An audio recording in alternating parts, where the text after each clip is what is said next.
जय हिंद दोस्तों, एक बार फिर से स्वागत है आपका हेलो शिक्षा के ऑनलाइन प्लेटफॉर्म पर। दोस्तों एसएससी एमटीएस हवलदार की एग्जाम काफ़ी नज़दीक है। ऐसे में आपके लिए जीएस का एक महत्वपूर्ण टॉपिक जैसे history, geography, polity, economy, static GK के प्रश्न जो लगातार पूछे जाते हैं, इन पर आधारित जो है प्रीवियस ईयर पर बेस्ड एक स्पेशल सीरीज मैंने चलाई है, जिसमें लगभग 9 सीरीज चल चुकी है, 9 सेट चल चुके हैं। ये 10वां सेट है। अगर आपने अभी तक उनको 9 को नहीं देखा तो जरूर देखें। इन 9 में आपको मैक्सिमम पूरे सिलेबस को कवर करने की, इस 10 प्रैक्टिस सेट में पूरे सिलेबस को, पूरे सीरीज को कुछ इस प्रकार से देखिए, एक ग्राफिक्स के माध्यम से याद करवाने की, कवर करने की कोशिश मैंने किया हुआ है।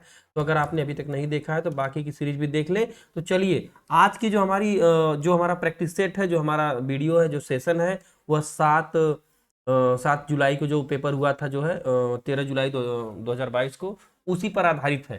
13 जुलाई 2022 को जो पेपर हुआ था 9 AM से 10:30 AM तक, उसी पर आधारित है दोस्तों। टोटल एग्जाम बेस्ड क्वेश्चन है। तो चलिए शुरू करते हैं बिना देर किए। अभी तक अगर चैनल को सब्सक्राइब नहीं किया तो सब्सक्राइब कर दीजिए, वीडियो को लाइक कर दीजिए, अधिक से अधिक दोस्तों तक शेयर कर दीजिए। और हाँ, एग्जाम के दौरान भी जिस तरह के टॉपिक आते रहेंगे, उन टॉपिक्स पर मैं लगातार एनालिसिस लेकर के और उन टॉपिक से बनने वाले प्रश्नों को लेकर के आऊंगा। तो मैं लगातार आपके साथ बना रहने वाला हूं। बीच में कुछ स्वास्थ्य कारणों से दोस्तों थोड़ी ड्यूटी भी मेरी इधर उधर लग गई थी और थोड़ा हेल्थ डाउन हो गया था, जिस वजह से बीच में वीडियो जो है एक दो नहीं आ पाए, लेकिन अभी लगातार आएंगे। नीचे दिए पहला प्रश्न देखिए आपके सामने है। नीचे दिए गए कथनों में से कौन सा कथन सही है?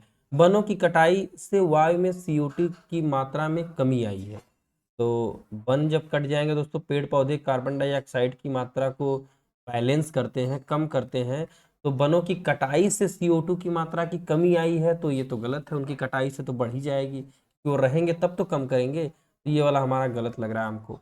इसके बाद CO2 ऊष्मा को बांध लेता है और इसे वायु में नहीं निकलने देता है। कार्बन डाइऑक्साइड जो है हीट को एक कवर कर लेता है और इसे बाहर नहीं जाने देता है। तो देखिए इसमें कौन सा सही है? यह कथन तो मुझे सही लग रहा है। अब यहाँ पर 1 और 2 दोनों गलत, ये नहीं होगा। न तो 1 नहीं 2, ये भी गलत। केवल 1 गलत, केवल 2 यानी फोर्थ वाला आपका आंसर हो जाएगा दोस्तों यहाँ पर। अब आप कहेंगे कि सर ये कैसे? अगर जिनको अभी तक नहीं समझ में आया हो, जो समझ गए होंगे उनके लिए तो ठीक है, लेकिन जो नहीं समझ पाएंगे वो इस इमेज के माध्यम से समझ जाएंगे। जैसे आपने कंसेप्ट सुना होगा दोस्तों, ग्रीन हाउस गैस या ग्लोबल वार्मिंग जैसी बातें कई बार सुनी होगी। तो होता क्या है कि ये पृथ्वी का पूरा सरफेस है और आप जानते हैं कि इसके ऊपर वायुमंडल चारों तरफ से इसे घेरे हुए है। तो जो ये वाला ऊपर वाली लेयर है, इसमें कुछ गैसें हैं, जैसे कार्बन डाइऑक्साइड है, जलवाष्प है और मीथेन है। इस तरह से जो है कार्बन मोनोऑक्साइड है, इस तरह से कुछ ऐसी गैसें हैं जो सूर्य से आने वाली उष्मा का जो कुछ भाग जब वापस जाता है, तो उसे वापस जाने से रोकती है, फिर से वापस रिटर्न पृथ्वी पर कर देती है। तो ऐसी स्थिति में एक तो सूर्य से तापमान आ रहा है, तो यहाँ टेम्परेचर बढ़ ही रहा है। दूसरे जो है वो गैस जो वापस कर दे रही है तापमान को, उससे भी टेम्परेचर बढ़ रहा है। तो पृथ्वी का ताप जो है दोस्तों, जो पृथ्वी का हमारा टेम्परेचर है, वह काफी हाई लेवल पे चला जाता है। और इसी क्रिया को आप सुने होंगे बार बार, ग्लोबल वार्मिंग कहा जाता है।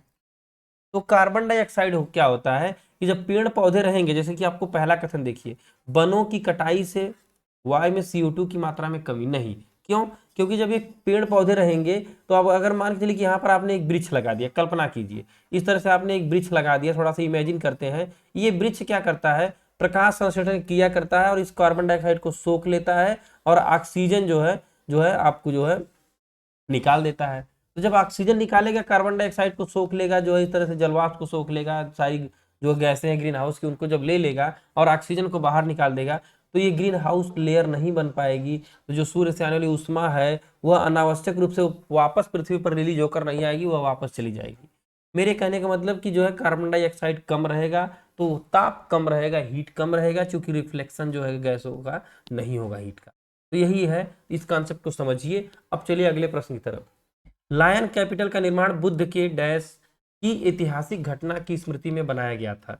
The lion capital was built to commemorate the historical event of dash Buddha. अब समझिए किस लिए बनाया गया था?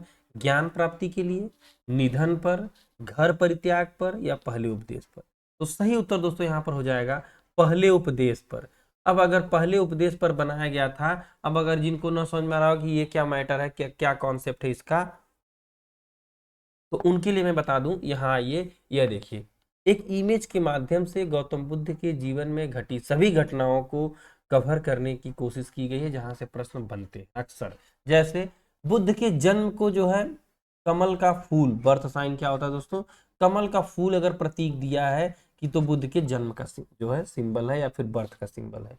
अगर ग्रेट डिपार्चर जो महाभिनिष्क्रमण, जो घर से निकलने की घटना है कि जब यह सांसारिक जो है मोह माया से भंग होकर के घर से निकलते हैं, तो अश्व यानी घोड़ा, अगर घोड़े का निशान है, अश्व का निशान है, हॉर्स का निशान है, तो इसका मतलब है अगर ऐसा चिन्ह दिया है तो ये इनका घर से निकलने गृह त्याग की घटना। इनलाइटमेंट जो ज्ञान की प्राप्ति की बात अगर की जाती है तो बोधि वृक्ष जो है। और इसी तरह से फर्स्ट सेरिमन जो प्रश्न बना हुआ था दोस्तों, जिसे लायन कैपिटल सारनाथ ऋषि पट्टनम में इन्होंने जो अपना प्रथम उपदेश दिया था, तो अगर चक्र है, इसी को बोलते हैं जो है महाचक्र, जो है महाचक्र जो है, अशोक चक्र जो है बनाया हुआ है सारनाथ में, जहाँ से हमारा अशोक चक्र से निशान लिया गया है। तो सारनाथ के या ऋषिपत्तनम में इन्होंने अपने 5 शिष्यों को ज्ञान दिया था पहली बार, जिसे फर्स्ट सेरिमन कहा जाता है, और उसका निशान जो है चक्र है। अब इसी के बाद महापरिनिर्वाण यानी गृह त्याग की घटना अगर कहें तो इस तरह से लेटी हुई मुद्रा में बुद्ध को अगर दिखाया जाए तो गृह त्याग की घटना है। यह प्रश्न पूछता है कि कमल किसका निशान है, अश्व किसका निशान है, बोधि वृक्ष किसका निशान है, चक्र किसका निशान है, या किस इवेंट का सिंबल है, ये पूछता है। तो इसको ध्यान रखिएगा, एक प्रश्न यहाँ से बन सकता है। खानवा का युद्ध किसके बीच लड़ा गया था, between home the battle was Khanwa fought. SSC का फेवरेट टॉपिक है जो है बाबर हुमायूं, अगर मुगल में घुसता है तो वहीं से हुमायूं से ये प्रश्न, बाबर हुमायूं से प्रश्न पूछता है दोस्तों अक्सर। तो ऑप्शन में बाबर और राणा सांगा, बाबर और शेरशाह सूरी, और शेरशाह सूरी और राणा सांगा, बाबर और इब्राहिम लोधी। तो सही उत्तर दोस्तों हो जाएगा बाबर और राणा सांगा। अब आप कहेंगे सर ये तो हमें याद नहीं होता है, तो याद करने के लिए यहाँ पर मैंने दोस्तों सिस्टम देखिए लेकर के मैं आया हूँ, कैसे आपको याद हो जाएगा। प्रश्न भी ये पूछा हुआ था, यह प्रश्न सेम टू सेम मैंने वही स्क्रीन लगाई है। यह प्रश्न एसएससी में भी पूछा था, एसएससी सीएचएसएल में, और एसएससी और सीआरपीएफ में भी प्रश्न पूछा था, तो उम्मीद है एमटीएस में भी पूछेगा। खानवा का युद्ध किसके किसके बीच लड़ा गया था जो है, तो बाबर एवं मेवाड़ के राजा राणा सांगा, देखिए ये बाबर है और मेवाड़ के राजा राणा सांगा है। युद्ध का दृश्य थोड़ा सा आप इमेजिन करिए। अब मैं तो फ्रंट पे नहीं, आप कैमरे के सामने आके आपको बता पा रहा हूँ जो है, लेकिन आपको पूरे युद्ध के पूरे एक इमेजेस को दिखाने की कोशिश करता हूँ ताकि आप कंटेंट को इमेजिन कर पाए। तो बाबर और राणा सांगा के बीच में तो लड़ा जाता है। खानवा का युद्ध जो 16 मार्च 1527 को आगरा से 35 किलोमीटर दूर खानवा गांव में पानीपत के युद्ध के बाद बाबर द्वारा लड़ा गया दूसरा सबसे बड़ा युद्ध था। यह तो रही एक युद्ध की झलक। अब आप समझिए, बाबर के सभी युद्धों को में से किसी न किसी एक को जरूर पूछता, कभी ये पूछता है कि कब लड़ा गया, कभी पूछता है किसके साथ लड़ा गया। तो बाबर के द्वारा भारत के प्रमुख युद्ध कौन कौन से थे, एक ट्रिक से समझिए। पहले तो जान लीजिए, 1526 में पहला युद्ध लड़ता है, दूसरा 1527 में, तीसरा 1528 में, तो इसके बाद 1529 में, और 1530 में इनकी खुद मृत्यु हो जाती है। लगातार कार्यक्रम करते हैं, हिस्ट्री के विद्यार्थियों के लिए सबसे फेवरेट यही है, और बहुत अच्छे से इन्होंने सारे काम को क्रमबद्ध किया है ताकि हमें याद करने में समस्या न हो। चलिए, बाबर को इस बात के लिए धन्यवाद तो बनता है। अब देखिए करते क्या है दोस्तों, 26 में पानी पिया, और 27 में खाना खाया, 28 में चल दिया, 29 में घर गया, और 30 में मर गया। ये बहुत फेमस ट्रिक है, कई बार आपने सुना होगा, कोचिंग में भी पढ़ा होगा, तो ये बहुत ही फेमस ट्रिक है। 1526 में पानीपत का पहला युद्ध होता है इब्राहिम लोदी के साथ, क्योंकि लोदी वंश को समाप्त, थोड़ा थोड़ा समझते चलेंगे, लोदी वंश को समाप्त करके ही ये जो है मुगल वंश की स्थापना करता है बाबर। तो लोदी के साथ ही, इब्राहिम लोदी के साथ लड़ता है। इसके बाद 27 में खानवा के युद्ध राणा सांगा के साथ होता है, मेवाड़ जो है, मेवाड़ के राजा राणा सांगा, जो प्रश्न में पूछा हुआ था। इसके बाद 28 में चंदेरी जो है, 1528 में चंदेरी का युद्ध जो होता है मेदिनी राय के साथ, इसको याद रखेंगे। और अंत में महमूद लोदी के साथ इनका युद्ध होता है 1529 में, जो है जिसे घग्गर का युद्ध कहते हैं। इब्राहिम लोदी का बदला लेने के लिए महमूद लोदी आते हैं, और 30 में तो इनकी मृत्यु ही हो जाती है बाबर की, इसको भी आप।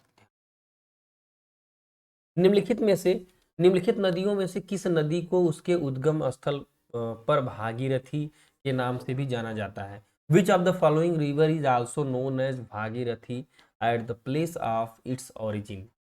यमुना, गंगा, सिंधु, ब्रह्मपुत्र। भारत में अगर नदियों से प्रश्न बनता है तो गंगा, ब्रह्मपुत्र और सिंधु और गोदावरी, ये चारों नदियां बड़ी नदियां हैं। नर्मदा, ताप्ती से भी बनता है। इनको जरा सा आप एक बार देख करके जाएंगे, मेरी ये रिक्वेस्ट है आपसे, क्योंकि यहाँ से प्रश्न आता है। फिलहाल इस प्रश्न का उत्तर हो जाएगा कि भागीरथी किसको कहा जाता है। तो भागीरथी जो है गंगा का ही पहले का, जब गंगा बनने से पहले का जो नाम होता है भागीरथी होता है। कैसे होता है यहाँ पर जरा सा आप देखने की कोशिश करिए। गंगा का उद्गम स्थल देखिए, यहाँ पे गंगा आपको दिख रही है, लेकिन इसके पहले जो है भागीरथी जब इसमें आकर के मिलती है तब यह गंगा बनती है। इधर से जो है आपकी अलकनंदा आती है और इधर से भागीरथी आती है, दोनों आकर के यहाँ पर मिलती है जब जो है देवप्रयाग में, तो तब जाके देवप्रयाग में आपको गंगा का निकल। अब होता क्या है, पंच प्रयाग के बारे में आपने सुना होगा बार बार, विष्णु प्रयाग, नंद प्रयाग, गढ़ प्रयाग, रुद्र प्रयाग और देव प्रयाग। आज एक नज़र उन पे जरा डाल भी लेते हैं क्योंकि वहां से प्रश्न बनते हैं। विष्णु प्रयाग देखिए, धौली गंगा और अलकनंदा जब मिलती है तो विष्णु प्रयाग बनता है। अलकनंदा ज़्यादा गहरी है तो उसका नाम आगे चलता है और अलकनंदा इसके बाद आगे बढ़ती है, और नंदाकिनी जब इससे मिलती है तो नंद प्रयाग में जो है बनती है। फिर अलकनंदा आगे बढ़ती है और कर्ण प्रयाग में जो है पिंडार मिल जाती है इससे आकर के, और रुद्र प्रयाग में जो है मंदाकिनी मिलती है। लेकिन अलकनंदा का नाम, नदी का नाम अलकनंदा ही रहता है क्योंकि जो नदी ज़्यादा गहरी होती है उसी का नाम आगे बढ़ता है। तो अलकनंदा आगे चल के जो है भागीरथी जब इसमें मिलती है तब नाम बदल जाता है, एक नई बात निकल करके आती है गंगा। ध्यान रखिए। और फिर आगे यमुना वगैरह तो इसमें मिलती है, गंगा यमुना सरस्वती जो है प्रयागराज में संगम होता है। तो यमुनोत्री, गंगोत्री, केदारनाथ, बद्रीनाथ, ये आपको चारों धाम भी दिखाए गए हैं। यमुनोत्री यमुना, गंगोत्री से जो है भागीरथी, केदारनाथ से मंदाकिनी और अलकनंदा बद्रीनाथ, इसको भी याद रखिएगा। मैप पर समझाने की कोशिश किया हूं दोस्तों, यहाँ से प्रश्न बनता है। प्रयाग भी अगर पांचों प्रयाग पूछता है, कभी क्रम से सजाने को बोलता है, कभी पूछता है कौन सा प्रयाग किस नंबर पे है, कौन सा प्रयाग किन किन नदियों से बनता है, तो इसको भी याद रखेंगे। विष्णु प्रयाग की बात करें अगर यहीं पर, तो धौली गंगा अलकनंदा। इसी तरह से जो है विष्णु प्रयाग के बाद नंद प्रयाग की बात करें तो नंदाकिनी और अलकनंदा। कर्ण प्रयाग की बात करें तो अलकनंदा, अलकनंदा ही मेन नदी है और पिंडार। फिर इसी तरह रुद्र की बात करें तो फिर अलकनंदा में मंदाकिनी मिल जाती है। इसको जरा सा ध्यान। अब अगला प्रश्न है, जनगणना से बार बार प्रश्न आता है। 2011 की जनगणना के अनुसार भारत में कौन सा दूसरा सबसे अधिक आबादी वाला मेट्रो शहर है? एज पर 2011 census, which is the second most population metro city in India? Mumbai, Chennai, Delhi, Bengaluru. तो सही उत्तर हो जाएगा दिल्ली। क्यों? इसमें एक चीज और मैं आपको बता दूं, यही अगर केंद्र शासित प्रदेश में भी पूछता है तो वहां पर भी पॉपुलेशन सबसे ज्यादा दिल्ली में है, और ये इसी का जो है मेट्रो सिटी भी पूछता है तो सबसे ज्यादा पॉपुलेशन दिल्ली में है। यहाँ पर जरा आप नजर देख लीजिए जनसंख्या के आंकड़ों को। जनसंख्या पूछता है बार बार राज्यों में और केंद्र शासित प्रदेशों में। अभी जनसंख्या पर तो एक नया डेटा आया होगा, आपने देखा होगा कि भारत जो है विश्व में नंबर 1 बन गया जनसंख्या पे, जो कि मैंने इसके पहले वर्ल्ड पॉपुलेशन रिपोर्ट में भी बताया गया था। तो अभी वो डेटा भी आपके सामने आ रहा है, कई बार आपने न्यूज में देखा होगा। तो अगर राज्यों की बात करें, इन स्टेट की बात करें, तो 20 करोड़ के ऊपर, अब तो बहुत ज़्यादा, ये 2011 का आंकड़ा है, 20 करोड़ के प्लस में जो है उत्तर प्रदेश की जनसंख्या है। और सबसे कम की बात करें तो मिजोरम और सिक्किम है, लेकिन प्रश्न में अक्सर सिक्किम पूछता है सबसे कम जनसंख्या, तो ऑप्शन में सिक्किम देता है, आप इसको लगाएंगे। इसके बाद अगर यूटी की बात करें तो जो है केंद्र शासित प्रदेशों में पूछता है अलग से, तो दिल्ली में सबसे ज्यादा जनसंख्या केंद्र शासित में है, और यही पूछता है मेट्रो सिटी कि किस मेट्रो सिटी में है, तो उसका भी उत्तर जो है दोस्तों दिल्ली ही हो जाएगा। और सबसे कम यूटी में बात पूछें तो 64,000 लक्षद्वीप में हो जाए। सर्वाधिक विधानसभा सीट की बात करें तो उत्तर प्रदेश में 403 और सिक्किम में 32, चूंकि ये जनसंख्या पर ही ड्राइव होते हैं विधानसभा सीटें, तो आप इसको भी ध्यान रखिएगा। इसको एक पर एक नंबर यहाँ से आता है। पंडित रामनारायण किस वाद्य यंत्र से जुड़े थे? Pandit Ramnarayan was associated with which musical instrument? Bansuri, sarangi, guitar, sarod. The correct answer is sarangi. अब आइए समझते हैं, सारंगी जो है 2 नंबर आपका सही उत्तर हो जाएगा दोस्तों। अब यहाँ पर देखिए कुछ वाद्य, ये पंडित देखिए सारंगी बजा रहा है। सारंगी बचपन में आपने जोगी बाबा आते हैं देखा होगा उनको बजाते, तो सारंगी बजा रहे हैं आप जो है पंडित रामनारायण मिश्रा आपके सामने हैं। और कुछ वादक और उनके यंत्र जो बार बार पूछता है, हरिप्रसाद चौरसिया बांसुरी, शिव कुमार शर्मा संतूर, ठाकुर भीखम मृदंग, बिस्मिल्ला खान शहनाई वाले फेमस है आप जानते हैं, जाकिर हुसैन तबला बार बार पूछता है, अमजद अली खान सरोद, ये भी याद रखिएगा।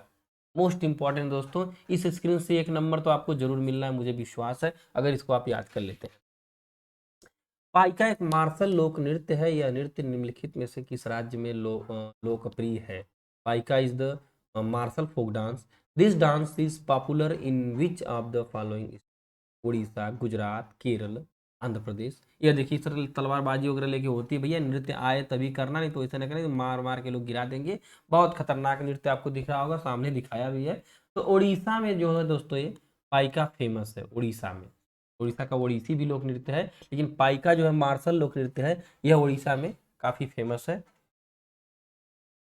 अब ये तो आपने देख लिया, इसका उत्तर उड़ीसा हो जाएगा। अब मैंने यहाँ पर कुछ प्रमुख राज्य और उनके नृत्य जो बार बार परीक्षा में रिपीट करता है एसएससी, उनको देने की कोशिश किया है। हालांकि आप लोग इनको पढ़े रहते हैं, लेकिन एक बार थोड़ा सा रिफ्रेश हो जाए, याद कर लिया जाए।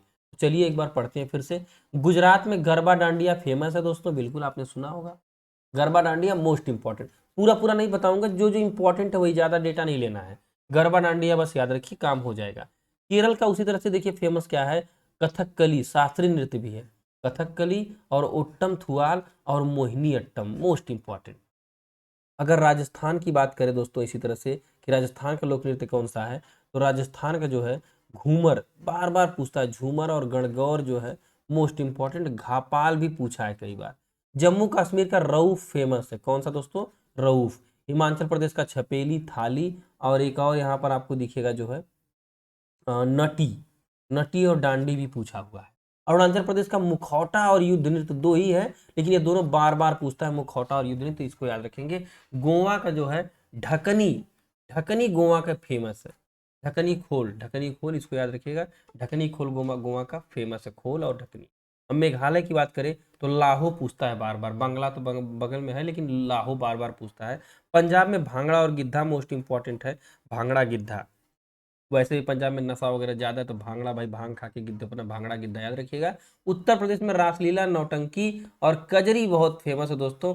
कजरी और नौटंकी और रासलीला। वैसे भी यूपी में जब आप देखते हैं नौटंकी ज्यादा है, रासलीला तो है ही है, बाकी कजरी तो भाई बस ये, इनको याद रखेंगे। मोस्ट इंपॉर्टेंट नृत्य दोस्तों, एक बार इस स्क्रीन को मैं क्लियर करता हूँ ताकि आप स्क्रीनशॉट ले लें। यहाँ से एक प्रश्न बनता है, गरबा डांडिया से एक प्रश्न बन जाएगा, कभी कथकली से बन जाएगा, मोहिनीअट्टम है देख लीजिए, राजस्थान का जो है घूमर गणगौर है, रऊफ है, इसी तरह से जो है यहाँ पे छपेली है, मुखौटा और युद्ध नृत्य है अरुणाचल प्रदेश वाला, और ढकनी खोल है, और इसके बाद आपका भांगड़ा गिद्धा है, और रासलीला, नौटंकी और कजरी है। बहुत इंपॉर्टेंट है, एक प्रश्न यहाँ से आने के चांसेस हैं। अगला प्रश्न देखिए आपके सामने है, आत्मीय समाज की स्थापना निम्नलिखित में से किसने की थी? Who among the following founded the Atmiya Samaj? क्या answer? Bhimrao Ramji Ambedkar, Baba Sahab doctor Bhim, Swami Vivekananda, Raja Rammohan Roy. The correct answer यहाँ पर दोस्तों हो जाएगा राजा राममोहन राय। इन्होंने जो है आत्मीय समाज की स्थापना की थी, और ब्रह्म समाज की भी स्थापना की थी। जो है इसको जरा सा आइए समझते हैं कैसे। यहाँ पर देखिए, एक मैंने आपको पूरे जितने भी संस्थापक लगभग लगभग मोस्ट इंपॉर्टेंट है उनको देने की कोशिश किया है। अभी एक ट्रिक भी बताता हूँ, मैंने कई बार बताया भी है। आर्य समाज की बात करें तो आर्य समाज का दयानंद सरस्वती संस्थापक है। अभी याद करवाऊंगा ट्रिक से, थोड़ा सा एक बार आप नॉर्मल पहले पढ़ लीजिए। आर्य समाज की बात करें तो स्वामी दयानंद सरस्वती आर्य समाज के संस्थापक, ब्रह्म समाज राजा राममोहन राय, सत्य शोधक समाज ज्योतिबा फूले, प्रार्थना समाज आत्माराम पांडुरंग, स्वामी विवेकानंद रामकृष्ण, और ईश्वरचंद विद्यासागर विधवा पुनर्विवाह। तो ये तो आपने कई बार पढ़ा होगा, क्योंकि यहां से प्रश्न आता है। लेकिन इसको एक ट्रिक के से कैसे याद करेंगे, जैसे आर्य है जो दयावान, आर्य समाज दयानंद सरस्वती में बार बार आर्य है जो दयावान। ब्रह्मा है राजा, ब्रह्मा क्या है दोस्तों, राजा है, तो ब्रह्म समाज राजा राम। सत्य की ज्योति बुझेगी नहीं, हमेशा जलती रहेगी, तो सत्य शोधक ज्योतिबा फूले। प्रार्थना हमेशा आत्मा से की जाती है, तो प्रार्थना समाज आत्माराम पांडुरंग। राम और कृष्ण मिलेंगे तो विवेक पैदा हो जाएगा, विवेकानंद, रामकृष्ण मिशन विवेकानंद। और ईश्वर चंद्र विद्यासागर, ईश्वर में ही वो ताकत है कि विधवा पुनर्विवाह करवा सकते। कहने का मतलब मेरा है, इसी ट्रिक के माध्यम से इसको आप याद करेंगे दोस्तों। बाकी इन सारे समाज सुधारकों को आपके सामने राजा राममोहन राय है, आत्माराम पांडुरंग है, ईश्वरचंद्र विद्यासागर, स्वामी दयानंद सरस्वती और ज्योतिबा फूले, इनको याद रखिएगा। और ये तो युवाओं की प्रेरणा स्रोत, उठो जागो और तब तक नहीं रुको जब तक कि तुम अपने लक्ष्य को प्राप्त नहीं कर लेते। भारतीय संविधान में की प्रस्तावना में पहली बार संशोधन किस वर्ष किया गया था? मोस्ट इंपॉर्टेंट प्रश्न है। इसी प्रश्न के माध्यम से संविधान का एक महत्वपूर्ण टॉपिक में क्लियर कराने की कोशिश करूंगा दोस्तों। In which year of the preamble of Indian constitution was amendment for the first time? 1968, 1988, 1955, 1976। द करेक्ट आंसर इज 1976, 1976। अब है क्या ये 1976 का संशोधन, यह जरा देखिए यहाँ पर। इसे एक हाईलाइटेड पॉइंट है, लघु संविधान मतलब मिनी कॉन्स्टिट्यूशन भी कहा जाता है। बस इतना जान लीजिए। अब आइए समझते हैं। 42वां संविधान संशोधन 1976 में आता है दोस्तों। यह संविधान संशोधन इंदिरा गांधी, एक एक प्रश्न जो पूछता हुए मैं बताऊंगा, इंदिरा गांधी के समय स्वर्ण सिंह आयोग की सिफारिश के आधार पर किया गया था। होता क्या है, यह अभी तक का सबसे बड़ा कॉन्स्टिट्यूशन अमेंडमेंट है, याद रखिएगा। इस संविधान संशोधन को लघु संविधान की संख्या दी जाती है, बिल्कुल सही है। इस संविधान में कुल 59 प्रावधान थे जिन्हें संशोधन किया गया था, माने 59 संशोधन के प्रावधान, 59। संविधान की प्रस्तावना में पंथ निरपेक्ष, समाजवादी, अखंडता शब्दों को जोड़ा गया। मतलब हमारा राज्य किसी जो है धर्म की बात नहीं करेगा, किसी पंथ की बात नहीं करेगा। हमारा राज्य जो है सेकुलर स्टेट होगा, पंथ निरपेक्ष कंट्री होगा। और समाजवादी माने समाजवादी विचारधारा पर काम करेगा। और अखंडता माने पूरा एक जो है रहेगा। अखंडता शब्दों को जोड़ा गया था। मौलिक कर्तव्यों को भी 42वें संविधान संशोधन से लिया गया, जो बार बार मैं याद करवाता हूं कि मौलिक कर्तव्य जो है 42वें संविधान संशोधन से मूल कर्तव्य, संविधान जब बना था तो उसमें नहीं था। मूल अधिकार तो था लेकिन मौलिक कर्तव्य नहीं था, फंडामेंटल ड्यूटीज थी, अभी लिया जाता है। शिक्षा, वन, वन्य जीव, राज्य सूची के विषयों को समवर्ती सूची में शामिल, यानी राज्य और केंद्र दोनों की सूची।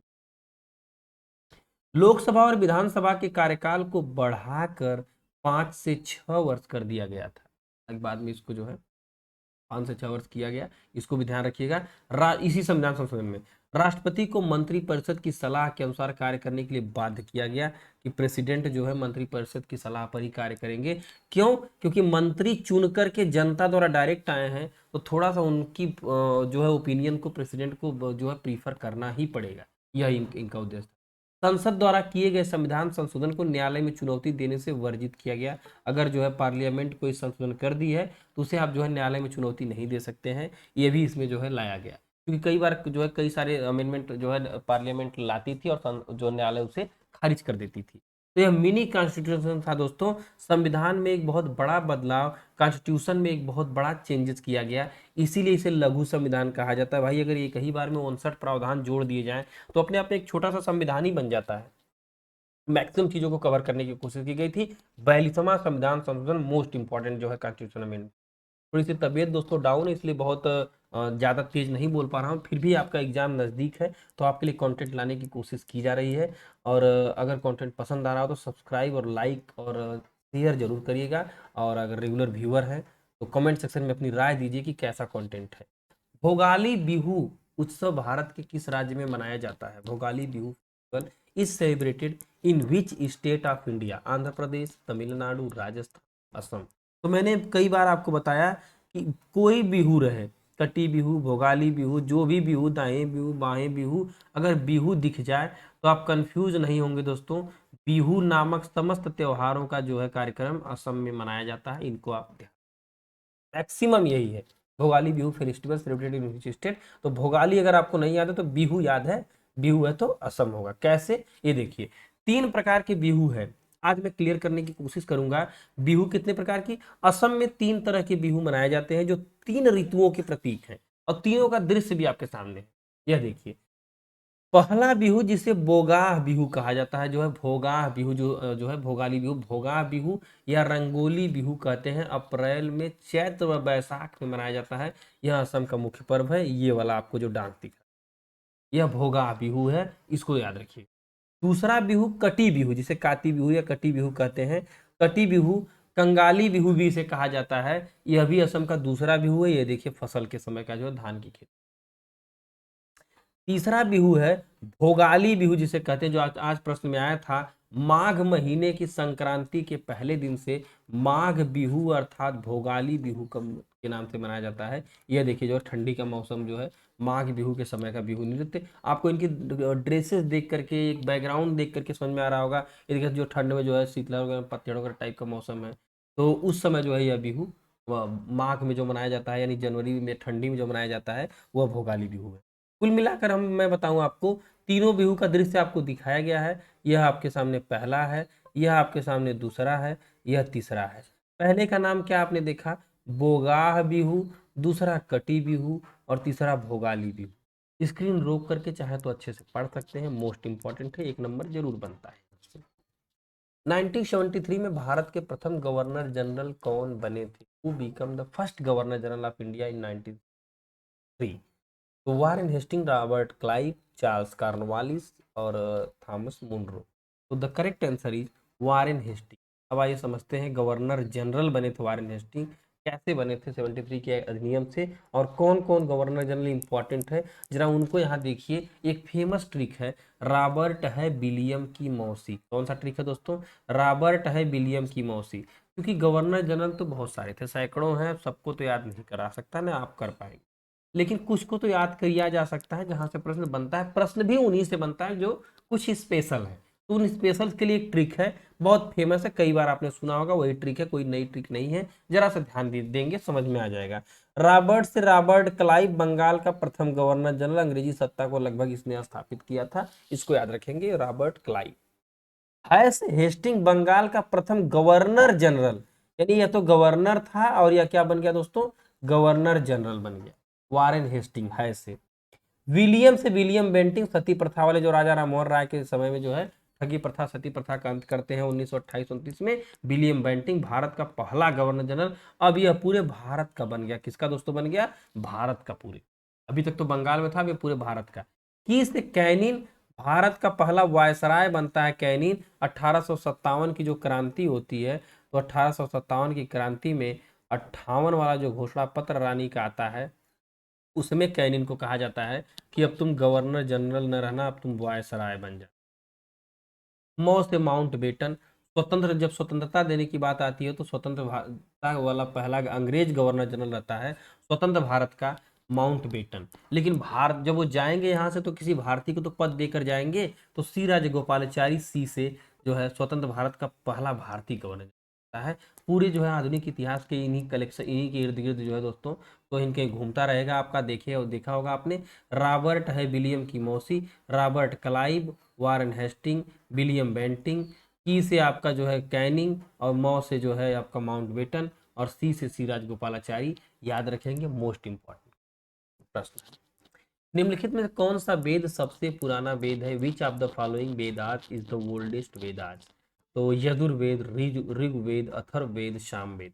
The correct answer is Rigveda. पुराना है, आप जानते हैं, प्रथम वेद ऋग्वेद आपके सामने इस तरह से है। अब इसमें होता क्या है, एक प्रश्न और बनता है दोस्तों कि इन वेदों के, तो उत्तर आपने देख लिया, ये ऋग्वेद है सबसे पुराना।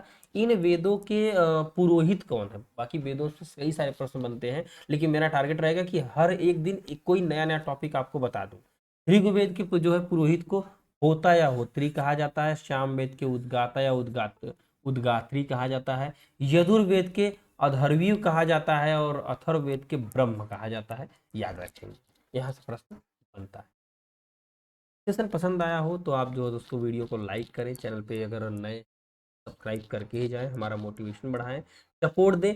थोड़ी तबीयत नासाज है, लेकिन फिर भी कंटेंट आपको दूंगा। एक दो दिन में आपको और जबरदस्त कंटेंट मिलेगा। लगभग लोग आपके एग्जाम के दौरान, सबसे बड़ी बात कि एग्जाम पीरियड में अगर आपका जिस टॉपिक से ज्यादा प्रश्न उठेगा, आप लोग खुद बताते हैं जब जो एनालिसिस वाले क्वेश्चन मिलेंगे, तो जहां से उठेगा उस टॉपिक को पूरा कवर करके दिया जाएगा, ताकि आने वाले जो बच्चों का शिफ्ट का एग्जाम हो वो एकदम से अच्छे से कवर हो। अब बाकी मैंने मैक्सिमम टॉपिक का एसएससी जीडी की कंप्लीट आपके सामने मतलब करा करके एनालिसिस रखा, उसको देख कर जाइएगा। जीएस का, सीआरपीएफ का कंप्लीट एनालिसिस है, उसको देख करके जाइएगा। और इसी तरह से जो है आपके सामने जो है एएसआई का कंप्लीट एनालिसिस है, उसको देख करके जाइएगा। क्योंकि 2023 में जितनी भी ऑनलाइन परीक्षाएं हुई हैं, उन सब की वीडियोस मेरे चैनल पर पड़ी हुई है। आप प्लेलिस्ट में खोज कर उन सब जो कंप्लीट प्लेलिस्ट है उसको एक बार देखिएगा, तो आपको अंदाजा लगेगा कि कैसे प्रश्न 2023 में बन रहे हैं। नए पैटर्न पता चलेंगे, कुछ वैसे ही प्रश्न आपको भी देखने को मिलेंगे। तो लाइक करिए, कॉमेंट करिए, शेयर करिए, नए हैं तो सब्सक्राइब करिए। जय हिंद, जय भारत,